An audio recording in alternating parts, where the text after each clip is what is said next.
markets are finally pulling back into the Friday dip before the afternoon rip, which is what always seems to happen with these tech stocks, thanks to earnings season causing all of this volatility. And you shouldn't be discouraged because this is your opportunity to pick up some pretty good discounts. Now, I'm no exception to the trading rule. Many of you are aware I sold some Tesla stock yesterday, and I only sold a little bit, which I already spent that money on a different company, which I'm going to break down in this video. But I don't have a chill bone in my body. I like being 100% in the markets most of the time here. But right now, don't matter what you own. You could be into the SPAC plays like Nikola and Shill. You're getting slaughtered today. You could be in some of those cure and pandemic plays like Vaxart, like Moderna. You're getting slaughtered today. It doesn't matter what you own here, guys. You're getting slaughtered. So I'm going to get into my six-figure dividend portfolio where I hit some major milestones today, crossing $7,224 in annual income, or $600 a month, which the only reason this is incredible to me because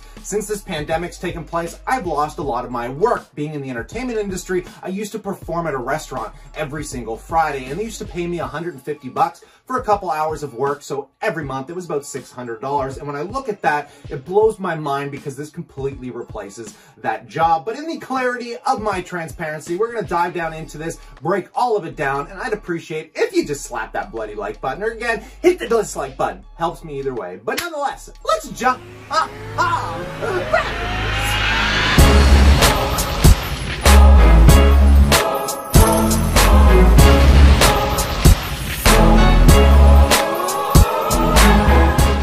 Welcome back, passive income investors alike. Now, if you're looking at this, you might be aware of what stock I already bought using my Tesla money, but as of this very moment, the portfolio is worth $170,706, actually holding up really nicely into this Friday pullback. And some of the biggest changes going on right now are in my growth plays, my information and technology, which is this big green line over here. If you remember last week, that was just over 40% of my entire portfolio. And like I said, the growth plays were getting a little out of control, so it just made sense for me to sell some Tesla. And we can see some big changes because I managed to pick up some Johnson & Johnson, not with my Tesla money, but now I've managed to bring up my healthcare sector over 10%, which is something I wanted to do, but kind of in retrospect, it diminished my financials here because I was just over 10% weighting in financials, but now we're at 9%, and we got a little bit more cash build up. I've been saving up a bit of an emergency fund. I'm just under 5,000 going into this week. So, I mean, things are working out pretty well. We got a little bit more capital set aside. The portfolio is still growing nicely, and I was able to take some profits,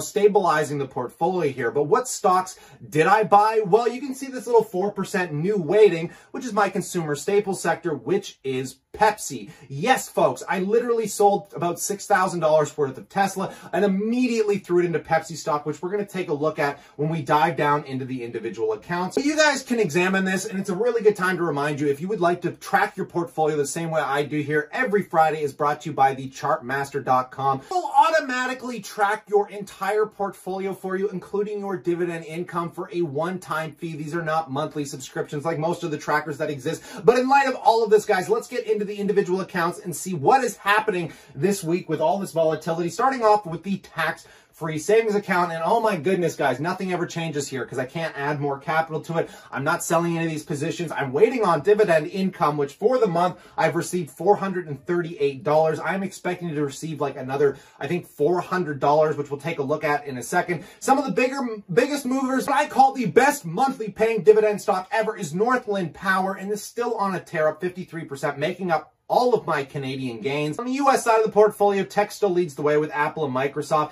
I can't really comment on anything else right now because there's just not a lot going on in here. And what I'm going to be spending those dividends on, I talk about all the time. I'm going to be reinvesting it into that RioCan along with that MindMed, baby. Because we can see we got Bank of Nova Scotia, we got Canadian Imperial Bank, both paying out at the end of this month. And then one of the biggest payments that should be coming in today or tomorrow is from GEO Group, that prison REIT, which I'm dying to see earnings. Everybody wants updates, and I'm sorry, guys, I can't update you until something comes out. There's just no news around this, and I'm shocked that they're still paying those dividends. But before we get into the interesting accounts, where I've done like, I think 7 or 8 trades yesterday alone, let's just talk about the managed account real quick, because this is a holding account. I haven't done anything here. MindMed, RioCan, Facebook. Facebook's the only thing holding this account up 24% since I bought it. This is where I also have my line of credit, but nothing's happening. RioCan's boring, guys. I told you, if you're owning RioCan, you're going to have to wait until next year when things start to rebound, because something tells me these quarterly earnings going to be a little little bit rocky, but I'm holding this for the future, not for today. But getting into the interesting accounts where all these changes have actually happened, we're talking about my registered retirement savings plan, guys, because this is where I took the Tesla profit.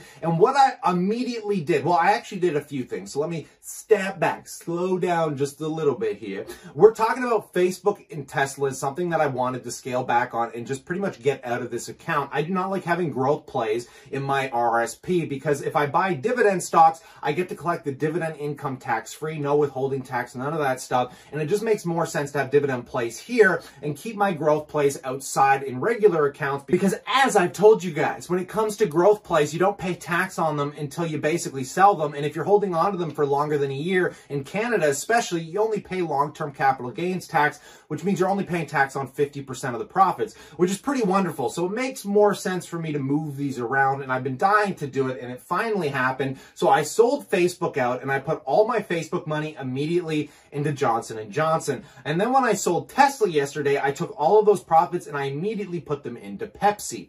Now, shockingly enough, that was a pretty good play yesterday because as we can see, after buying Pepsi yesterday with the entire markets crashing today, I'm still green on my Pepsi play. In fact, Tesla seems to be the luckiest money I have ever had in my account. Whatever I have touched with that Tesla money has gone up. Because when I first sold Tesla, you might remember, I bought Facebook stock up on that position. And then when I sold Tesla again, put it in Pepsi, up on that position. It doesn't matter what my Tesla money touches. It seems to be my good luck charm. So I'm hoping this continues into the future. But taking a look at how much this has increased my dividend income, it's pretty substantial. And you guys got to remember when I show you my dividend income, it is all converted to CAD. I live in Canadian dollars. So I like getting US income because when it converts back over to CAD, it's worth a lot more. But we can see since I picked up Pepsi, my dividends have increased by 147 US annually. And when I finalize some more Johnson & Johnson, my total dividends now are $343, bringing this account to almost 500 US dollars in annual income, which makes me feel super good inside. Now, what happened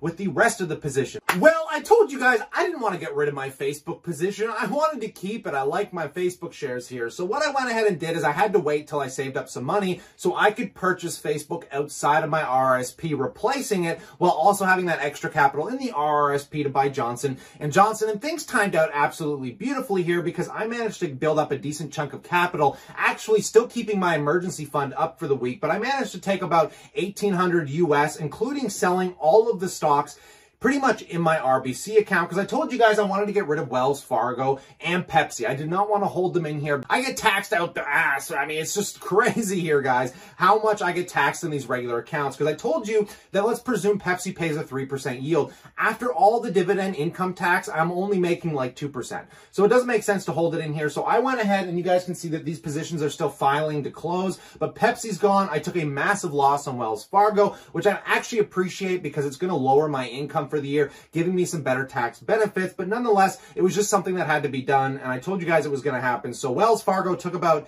I don't know how much. It was a decent, couple hundred, few $100 loss. I didn't really care. I got nothing against Wells. I honestly think Wells Fargo and the banks are a pretty good discount here. And I plan on picking up some more Canadian banks before the end of the year. But nonetheless, guys, now the account is finally at where all my dreams have been, guys. I hold my Canadian dividend paying stocks in here like RioCan, which I only pay tax on 50% of the dividend income because it is what they call a Canadian qualified company. So I absolutely love that. And then finally, Facebook being a US company, I don't pay any tax on it anymore, and I don't plan on selling it for a year anyways. So let's hope I get some good capital gains out of that. But I don't think I have ever been so happy with my portfolio as I actually hit my entire portfolio goals for the year, going from 130,000 to 170, kind of floating a little bit below that today with the dip because 5,000 of this is as well a line of credit. So, we've been hovering around it. We hit it, we pulled back, but if this could just level off for the rest of the year, I'm certainly not complaining as my diversification starts balancing out a little bit more. The only concern I have right now is that 41% of my dividend income is coming from my REIT sector. That is including RioCan and, of course,